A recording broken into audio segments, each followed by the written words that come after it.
आदि ब्रह्मा आदिनाथ भगवान की जय बोलिए। श्री शांतिनाथ भगवान की जय बोलिए। चिंतामणि पार्श्वनाथ भगवान की जय बोलिए। वर्तमान शासनायक महावीर भगवान की 24 तीर्थंकर भगवान की जय बोलिए। परम पूज्य तपस्वी सम्राट आचार्य गुरु 108 सन्मति सागर जी महाराज की, आचार्य 108 सुनील सागर जी महाराज की, द्वादशांग जिनवाणी माता की, आचार्य रत्न गुरुदेव सुबल सागर जी महाराज की, आचार्य संघ की नमो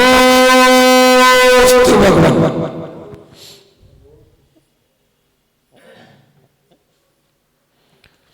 देह जीव को एक गिने बहिरातम तत्व मुदा है। देह जीव को एक गिने बहिरातम तत्व मुदा है। बहिरात्मा की परिभाषा दी गई। किसे कहते हैं बहिरात्मा? जो देह को और जीव को एक गिनता नहीं, एक मानता है। मुदा यानी मूढ़ है, मोही है।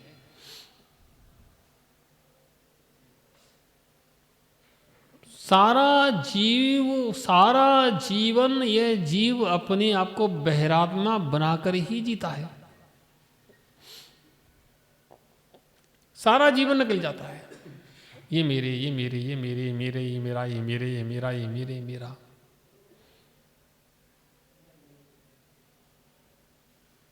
मिलता क्या है?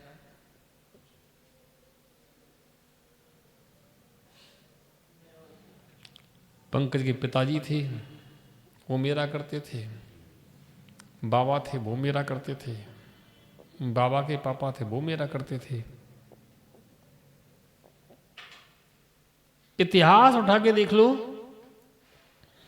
सबने मेरा ही कहा है और किसी का हुआ नहीं है। देख भी रहे हैं, समझ भी रहे हैं, जान भी रहे हैं और जिनवाणी के माध्यम से सत्य का बोध भी हो रहा है, यथार्थ भी जान रहे हैं, समझ रहे हैं, लेकिन फिर भी यह मेरा है। जिनवाणी कहती है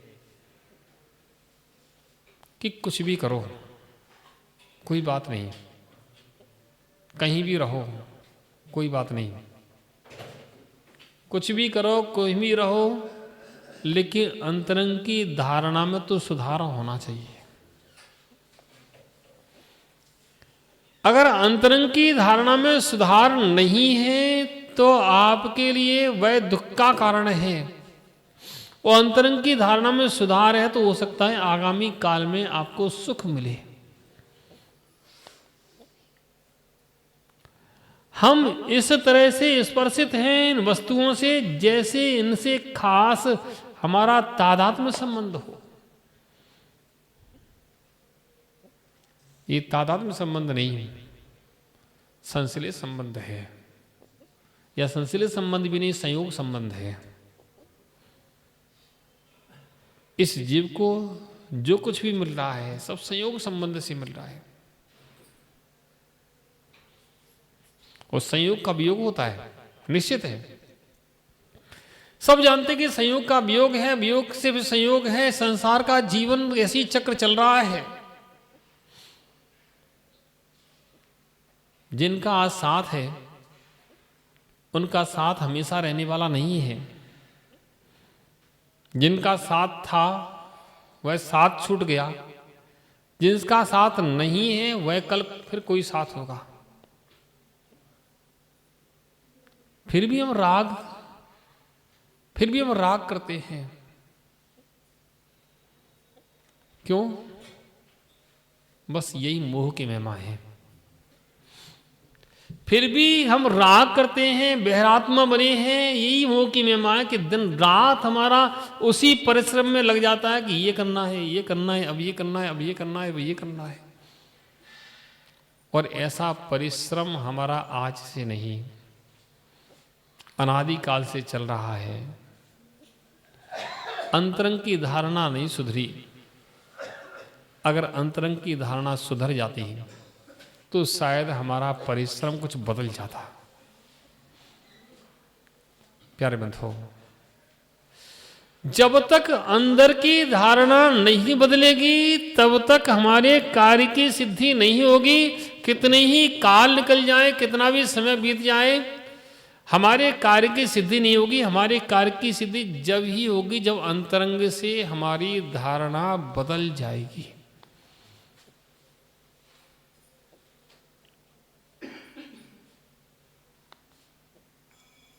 चाहे यह जीव तिरंच योनि में रहे, चाहे देव योनि में रहे, हर जगह से जीव के अंदर एक धारणा बैठी रहती कि मेरा है। जब देव योनि से भी जब रवाना होने का समय आता है तो उसके मन में यही भाव आता है ये सब मेरा छूट जाएगा। इसी भाव के कारण, इसी परिणाम के कारण उसकी गति बिगड़ जाती है। सम्यक दृष्टि तो प्रतिबोध को प्राप्त हो जाता है, लेकिन मिथ्या दृष्टि इसी भाव से अपनी गति बिगाड़ लेता है।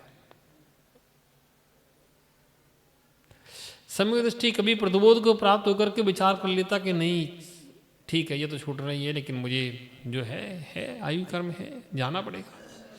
कौन यहां रहता है? देव गति का तो चलो ठीक है, मनुष्य गति में क्या है? मैंने देखा, अनुभव किया, जिनको ऐसा अनुभव भी हो गया कि अब मेरी आयु ज्यादा नहीं है, तब भी वह उस अनुभव से भी सीख नहीं ले पाते। हॉस्पिटल में भर्ती हैं, सांस चल रही है, स्थिति ऐसी है कि अब कोई पल का भरोसा नहीं है, और उनको भी अगर संबोधन दिया जाए कि तो अब छोड़ दो सब, तो शायद उनके मन में भी वो भाव नहीं आता। उनके मन में भी आता कि अभी तो पता नहीं क्या हो। जब समाधि के प्रकरण होते हैं तब लोगों के अंदर के मोह को तोड़ना बड़ा मुश्किल होता है। आप किसी से अभक्ष का त्याग करा तो कर देगा एक बार, लेकिन उससे बोलो कि आजीवन अब अन्न जल का त्याग कर दो,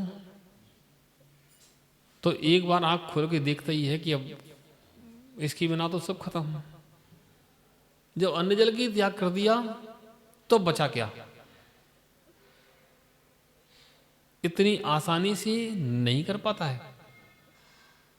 क्यों? अंतरंग में भाव बैठा है। अंतरंग में भाव बैठा है कि अभी तो हम जीवित रह सकते हैं, अभी कुछ नहीं है, थोड़ा सा इलाज चल जाए, थोड़ी दवाई हो जाए।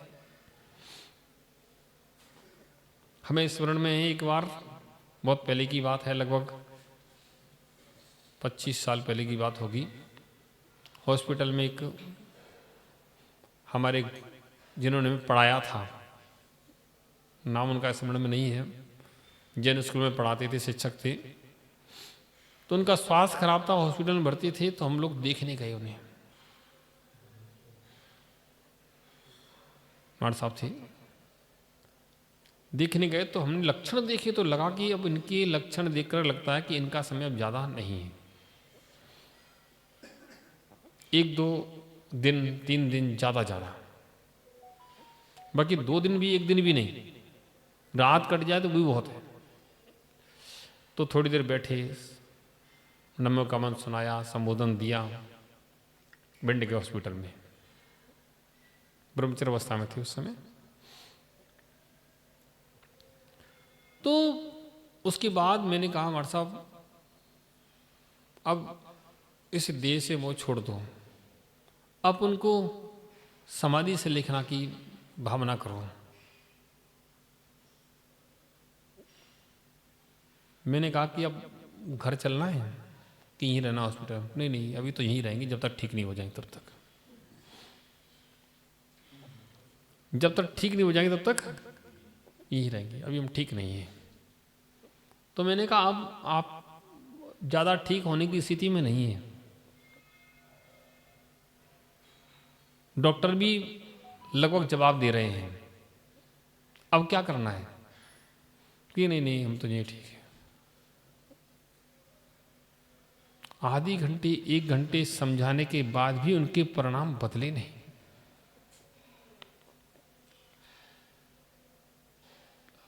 कम से कम 1.5 घंटे हम बैठे होंगे और 1.5 घंटे बैठ करके हमने उनको समझाया। जिन्होंने मुझे पढ़ाया था स्कूल में, 1.5 घंटे समझाने के बाद भी उनके परिणाम बदले नहीं। मैंने तो अपने घर चलो, कुछ मत को घर में तो चलो, सब व्यवस्थाएं वहाँ सेट कर लेंगे कि नहीं नहीं मुझे कहीं नहीं जाना। लगता कि हॉस्पिटल में सारी व्यवस्थाएं चल रही हैं, दवाइयाँ चल रही हैं, ठीक हो जाएंगे। और जैसे मैं हॉस्पिटल से बाहर निकल रहे थे कि एक काला सांप आगे से रास्ता काट गया। तो मैं निमित्त लगा लिया कि अब आज इनकी रात आखिरी है। फिर लौट के गए हम एक बार, फिर उनको हमने संबोधन दिया कि महाराज साहब चलो घर चलते हैं अपन। डॉक्टर ने छुट्टी कर दी कि नहीं हमें कहीं नहीं जाना है। फिर पन्ना में बैठ के संबोधन वहीं दिया और फिर हम लोग घर आ गए। सुबह समाचार मिल गए कि वो अब नहीं रहे। मैं सोच रहा था कि देखो क्या जीव की परिणति है। इस देह से मोह छोड़ना इतना आसान नहीं है, इतना आसान नहीं है।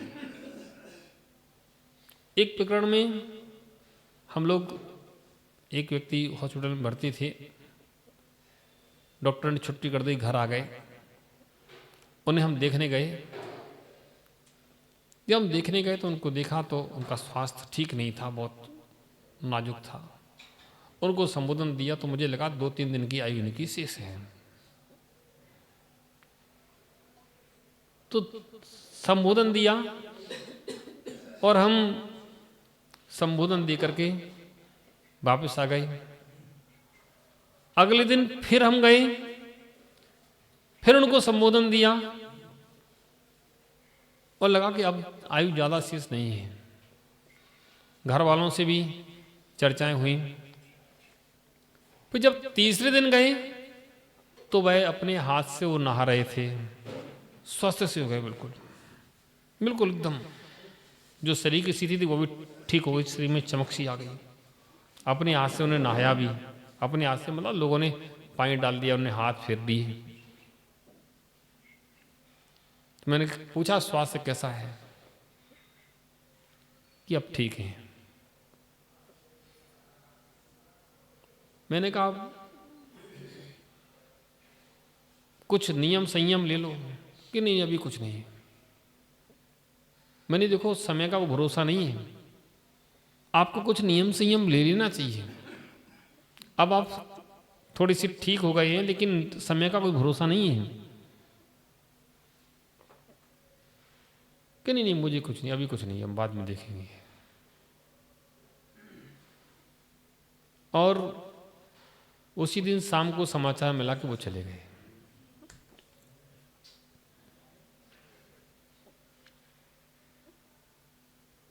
क्योंकि जीवन का जब अंत समय आता तो कुछ शरीर में स्वस्थता महसूस होती है, शरीर के विकार समाप्त होते हैं।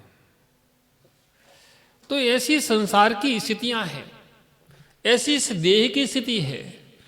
इस देह का पल का भी भरोसा नहीं है। सामान्य 100 वर्ष का व्यक्ति जोड़ता है, एक पल का भरोसा नहीं है। संयम की साधना के लिए इसका हिम्मत नहीं हो पाती है, संयम के साधना के मार्ग पर बढ़ नहीं पाता है, भयभीत होता है। और जब मृत्यु आती है तो एक क्षण में उठा ले जाती है, कोई उससे रोक नहीं पाता है। परिवार, समाज, देश कोई रोक नहीं पाता।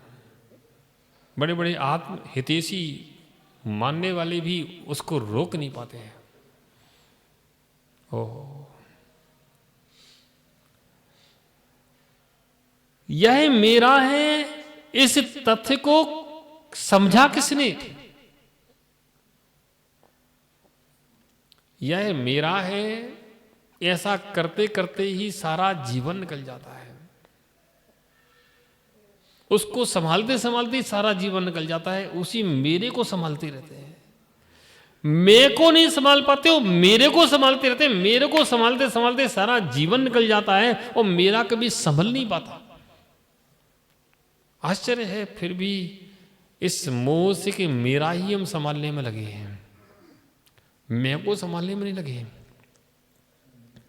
जिसकी बुद्धि, जिसका विवेक मैं को संभालने में लग जाता है, उसको मेरे को संभालने की जरूरत नहीं पड़ती है। मेरा तो अपने आप संभल जाता है। बस मैं को संभाल लो। प्यार बंधुओं, हम लोग जब दुनिया में देखते हैं तो बड़ा आश्चर्य लगता है कि क्या संसार है। हरिद्वार में थे, एक घर में आहार हुए। आहार देने वाले 12-13 सदस्य थे। उन 12-13 सदस्यों की उम्र 60, 65, 70, 75, 60 के ऊपर ही है, नीचे कोई नहीं, 80 तक। तो आहार के बाद मैंने पूछा कि आपके यहाँ कोई बच्चे नहीं हैं? सारे 5-6 भाई थे। वो भाई थे, उनकी पत्नियां थी, कोई बच्चा नहीं, कोई परिवार में कोई नहीं। तो बोले कि हाँ, हम लोग 6 भाई हैं और 6 भाइयों के पास ही पास मकान है सबके, आलीशान मकान बने। बच्चे सब विदेश हैं, बच्चे नाती पोती सब विदेश हैं। लड़के पढ़े लिख गए, विदेश सर्विस लग गई, कोई अमेरिका, कोई कहीं, कोई कहीं। ओहो, मैंने कहा दादाजी आपने ज्ञान अच्छा नहीं दिया। मुझे अंदर से लगा किस व्यक्ति ने इन बच्चों को पालने के लिए कितना श्रम किया होगा, कैसे पढ़ाया, कैसे लिखाया, क्या नहीं किया। उसके बाद आज वृद्धावस्था में अकेले है। कौन इनका साथी? भले ही 6 भाई पास पास रहते, चलो आपस में सहयोग है, मन प्रेम है, सहयोग है, लेकिन जो परिवार संतति थी उन्हें बढ़ाई, वो कहाँ है?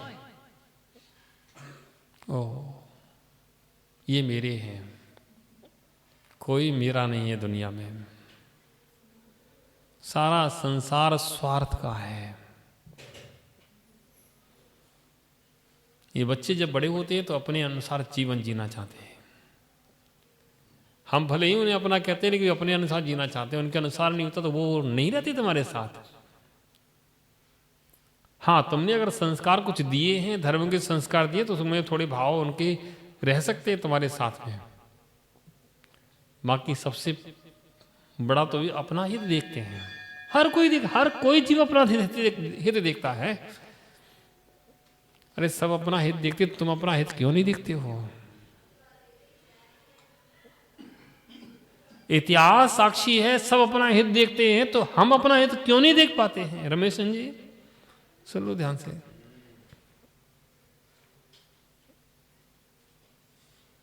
आश्चर्य है कि हम उसी डिब्बे में बंद रहना पसंद करते हैं जिस डिब्बे का मालिक कोई दूसरा है, हम नहीं हैं।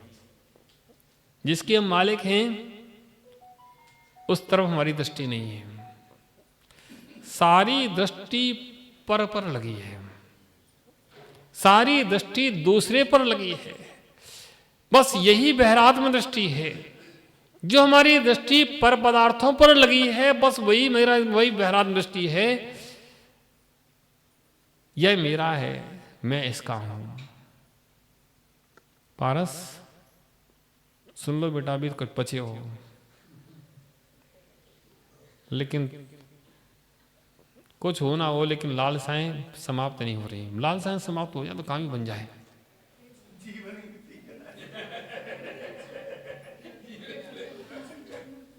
मम्मी को आनंद बढ़ जाएगा, तुम्हारा भी आनंद बढ़ जाएगा। तुम्हारे कारण मम्मी दुखी, मम्मी कारण तुम दुखी। अगर तुम मानोगे नहीं, मुझे पता है कि महाराज एक दिन कह रहा है, महाराज सादे वो लड्डू जो खाए सो पछता, जो नहीं खाए सो पछता है। तो खाए के ही पछताओ, बिना खाए खाए खाओ, चाहे होए चाहे नहीं होए। ओहो पारस बेटा, अभी कुछ नहीं बिगड़ा, अभी बढ़िया बाप की है। अरे महाराज कछु मत कहो, तुम अपने हिसाब से, तुम अपना काम हमें अपना करने दो। नहीं मानेगा, मुझे पता है। कब समझ में आएगी? जब 60 के 65 के हो जाएंगे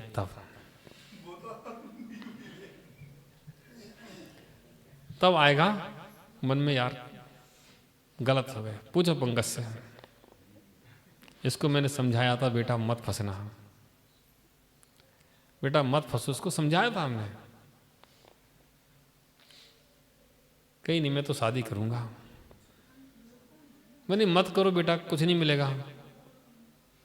मैं भजन गाता था भगवान के सामने, संत साधु बिन के बिछरू वह घड़ी कब आएगी। वो जी गाता था, कौन सा? मेरी शादी करवा दो, मेरी शादी करवा दो। तुमने क्या बोल रहे हो कि जो चाहिए सो बोल रहे?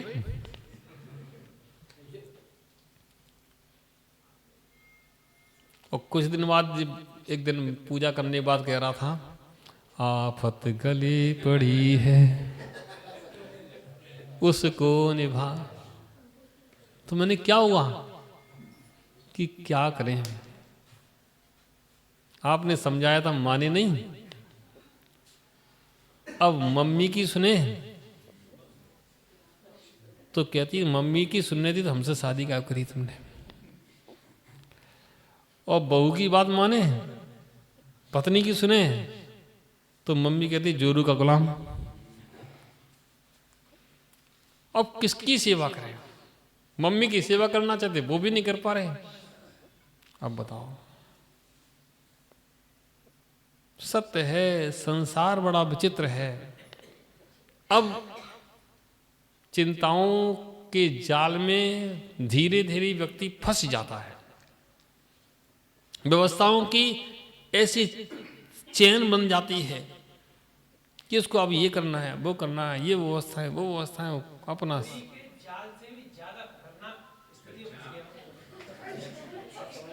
फंस गया हूं।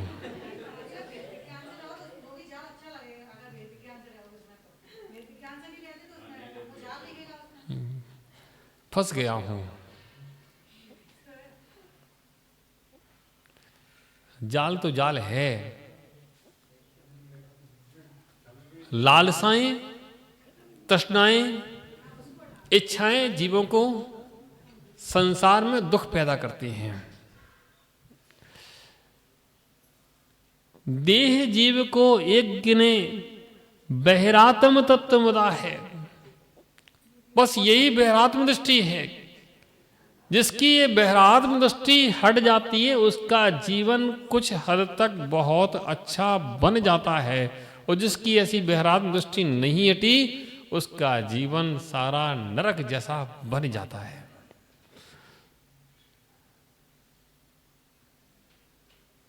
एक और लाइन आती है, क्या बोलते हैं?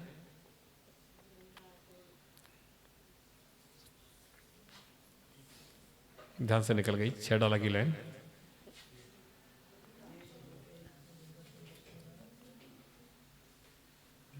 चलिए सुनाइए, अभी आगे याद आ जाएगी, दिमाग से निकल जाती है।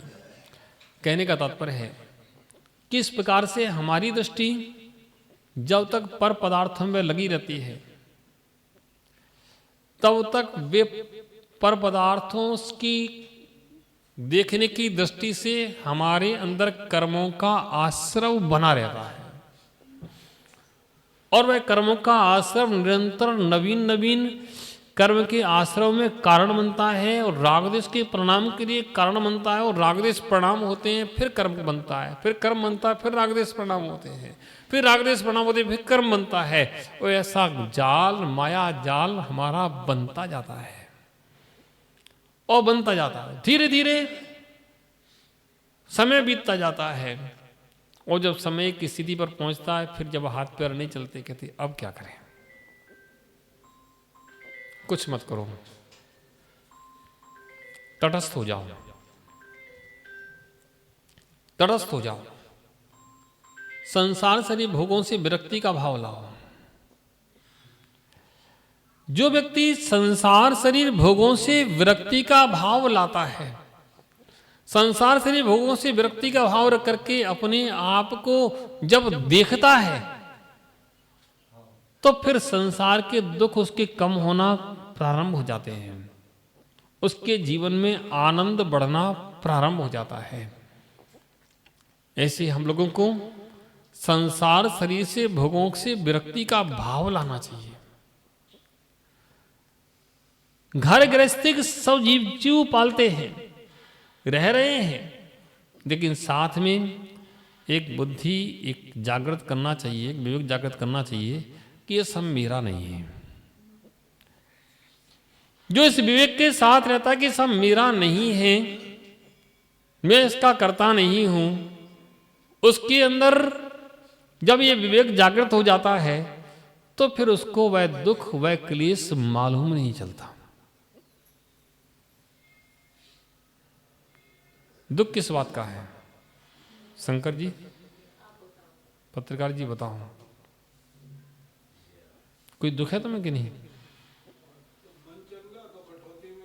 क्या बात है, मन चंगा तो कठोर महंगा।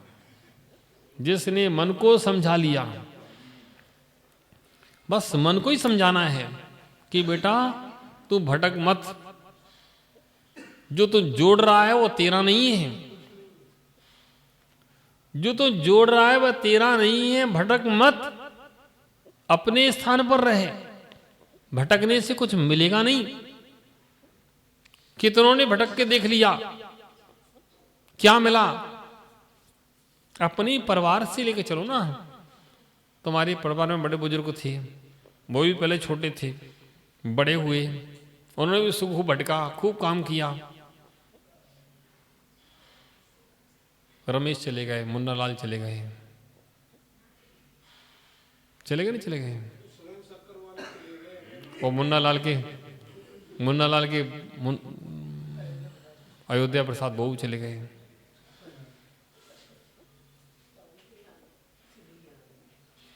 वो भी ऐसे ही करते थे। बताओ, हमने देखा है मुन्ना लाल ने पंकज को बेला में भर के दूध पिलाया है। दुकान से बेला लेते, बेला लो बेटा मुंह में लगाते, मुंह में। हम लोग छोटे थे, ऐसा है कि नहीं? बेटा सोचो,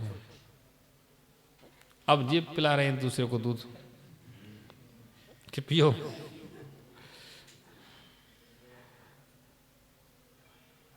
बेटा ऐसा ही है।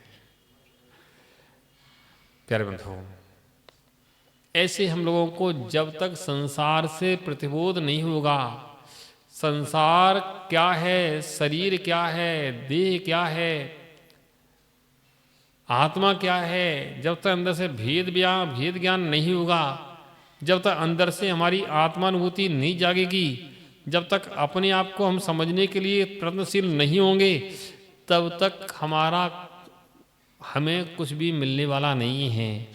ये सब तो यहीं छूट जाएगा। इतनी बड़ी लोग लड़ाई लड़ते हैं धन के लिए, ये मेरा, ये मेरा, ये मेरा, ये मेरा, ये मेरा। ओ मेरा मेरा करके वो चले गए। कुछ तो ले जाते हैं, कुछ तो ले जाते, कुछ तो ले जाते हैं, 10-20%, 5% कुछ तो ले जाते हैं। मेरा मेरा करके चले गए। वो जा रहे हैं, वो हम भी समझ रहे हैं, कि ऐसे ही होगा सब। हाँ प्यारे बंधु, बस यही समझना है कि कहीं ऐसा ना हो कि रेल निकल जाए और फिर हमें याद आए, समय बीत जाए, उसके बाद स्मरण आए तो वो स्मरण काम नहीं करेगा। समय बीतने के पहले अगर हम स्मरण कर लें तो काम आएगा। समय बीतने के पहले हम समझ लें तो काम आएगा, और समय बीतने के बाद कुछ भी काम आने वाला नहीं है। समय ना बीत पाए उसके पहले हम लोग समझें, ऐसी मंगल भावना भाएं कि हमारे जीवन में अच्छा हो, हमारा जीवन कभी संसार में गोते न खाए। ऐसे संसार में गोते खाते खाते कितने भाव बीत गए, ऐसे अब ना बीतें, क्योंकि इससे अच्छा अवसर फिर मिलने वाला नहीं है। सुसंगति मिल रही है, उत्तम कुल मिल गया है, गुरुओं का सानिध्य मिल रहा है, जिनवाणी सुनने को मिल रही है, सब कुछ मिल रहा है। इतना कुछ मिलने के बाद भी अगर अंतरंग से हमारे परिणाम अभी नहीं बदले तो कब बदलेंगे? वो आदिनाथ भगवान की जयमाला है ना, वो पढ़ा करो, वो पढ़ो, कितना आनंद आता है उस जयमाला को पढ़ते हैं तब। कितनी अच्छी बात है। आदिश्वर महाराज मैं विनती तुम सो करूं, चारों गत के माही मैं दुख पायो सो सुनो। क्या करे? चारों गत के माही मैं दुख पायो सो सुनो। अब तुम भगवान को क्या सुना रहे हो? वो तो तीन लोक की ज्ञाता है, तीन लोक की ज्ञाता दृष्टा जानते हैं सब। लेकिन ठीक है, हम अपनी भावना से कह रहे हैं तो उनको सुनाया इसलिए जाता कि उसको हम सुन लें, हम भी तो समझें। हम सुना रहे हैं और हम समझ नहीं रहे हैं कि हम क्या कह रहे हैं, तो हमारे सुनाने का मतलब क्या हुआ? अगर हम उनको सुना रहे हैं तो अंदर हमारे ये भी समझ में आना चाहिए हम सुना क्या रहे हैं। जब ये समझ में आ जाए हम सुना क्या रहे हैं, फिर आप उनको ज़्यादा कुछ समझने की जरूरत नहीं पड़ेगी। हम सुनाते तो हैं भगवान को, लेकिन कुछ समझ में नहीं आता क्या सुना रहे हैं। हम ऐसे सुनाते जैसे हमारी भाषा ही दूसरी हो, जैसे एक पर्चा दे दिया गया हो, उसमें इंग्लिश में लिखा हो, उसका अर्थ हम जानते नहीं है। हम बस जैसे स्कूल में मैंने एप्लीकेशन याद कर लो, मैंने कह दिया निबंध याद कर लो, गाय हमारी माता है, ये किसने कहा? निबंध याद कर लिया गाय